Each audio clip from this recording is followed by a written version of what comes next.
Today, we'd like to talk a little bit about the wins and fails of the 2024 garden season that we've had. Every season, we like to look back and reflect on what went well, what didn't go so well, and then how we can change things up for next year to have a better year. So if you're new to our channel, we are a pair of sisters who gardened together for about, 8 years? And then we recently both got married and moved to new communities, which means new gardens as well.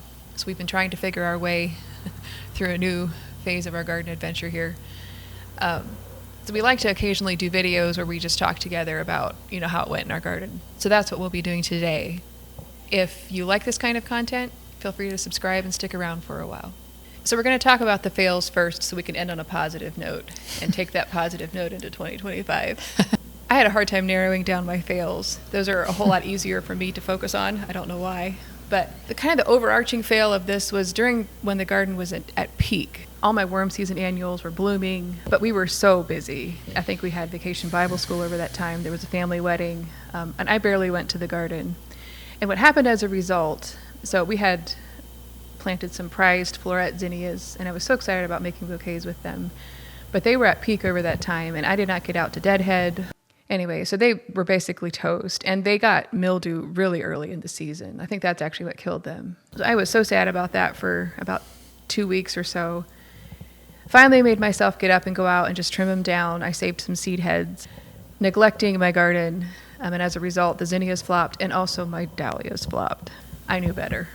I think when you're growing flowers, it's easy to feel guilty about the things that you let die in the garden. One of my fails is a very large bed of snapdragon that peaked right before I started selling bouquets in July.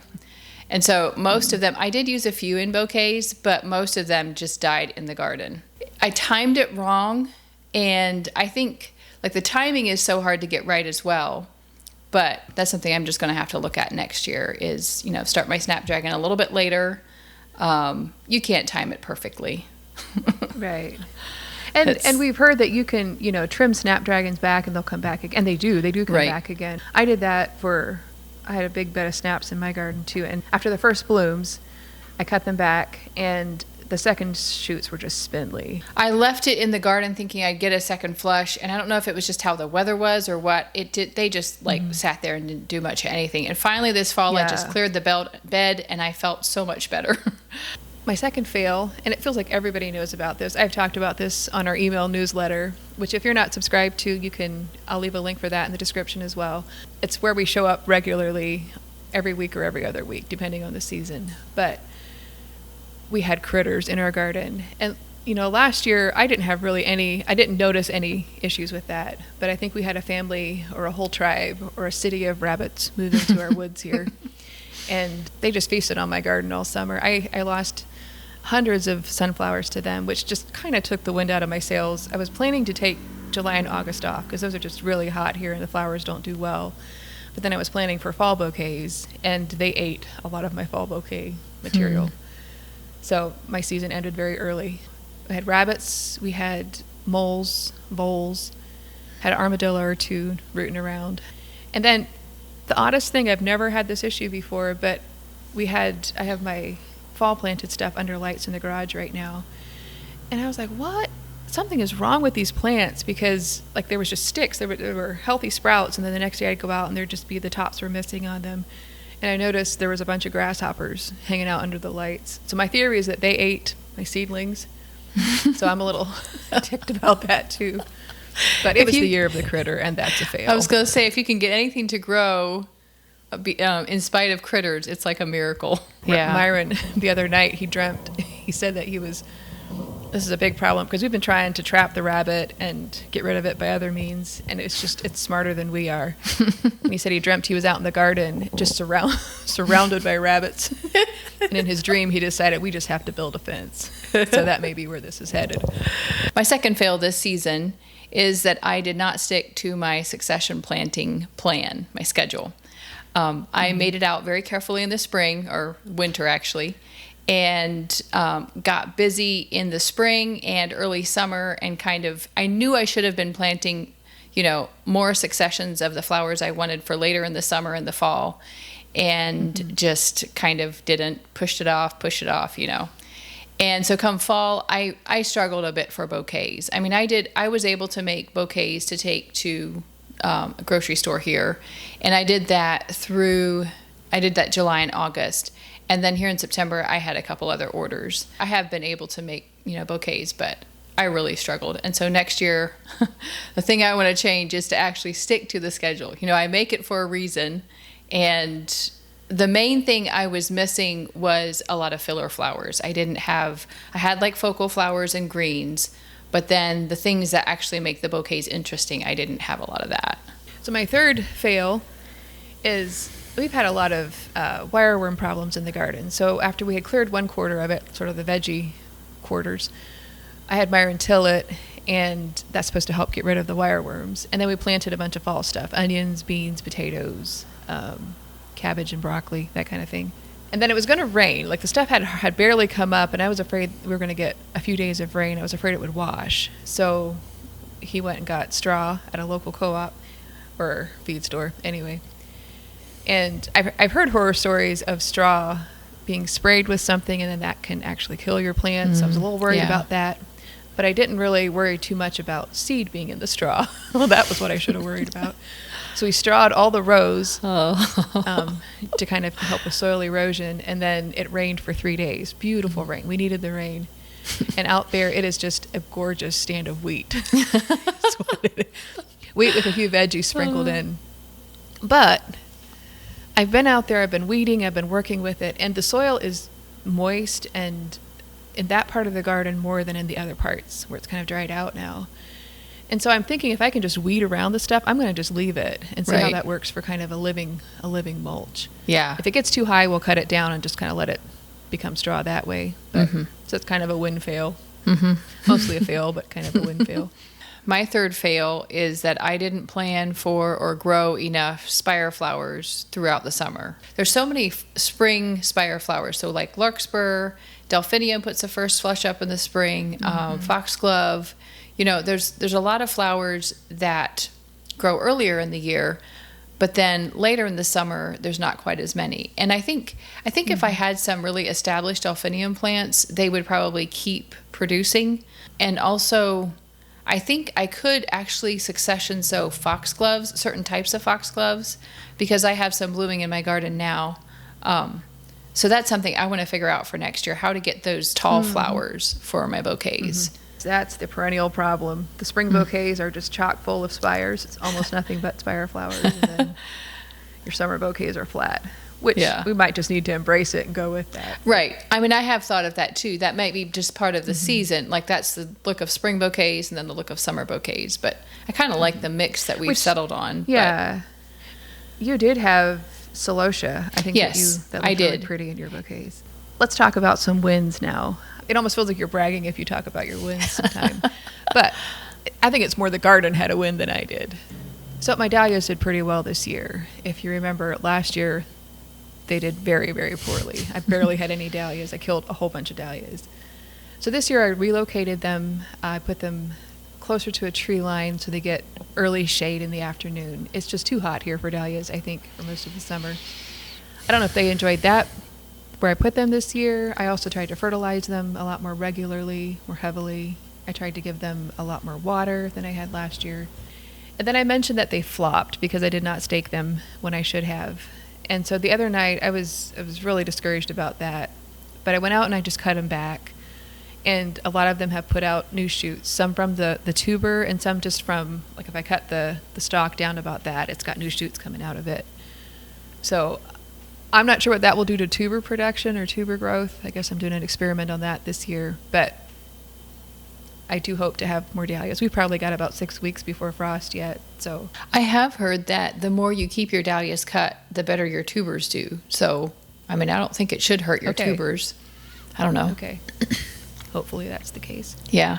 My win was that I actually sold flowers this year. I didn't sell any last year, and the year before we were getting married, so we didn't do much of anything that year either.